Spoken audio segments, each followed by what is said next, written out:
Ay guys, so ito yung blanket na mura ito. Anong araw yan kuya? Nagkakaroon ka ng bago? Weekend ba?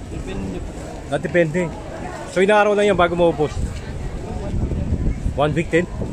Oh, ganda. Ibang mura. Napakamura kasi guys. Ayan, oh. Yung blanket na tinitinda niya.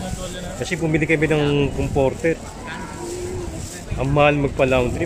Wala pang 3 kilos, ayaw tanggapin. Ayaw tanggapin sa ano yan. Kaya ito na lang binibili namin. Para mas kasama yung kumot namin na.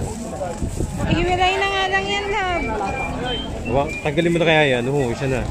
Tanggalin mo na yan. Ayan, oh. Napakaganda yan guys. Blanket yan. 200 na niya isa. Ayan. Okay na yan. Okay na yan. Ito wakan mo. Ito wakan mo yung hanger. So bumili kami guys. Ito. Hanger ang wakan mo. Hanger. Akin na to. Oh, okay.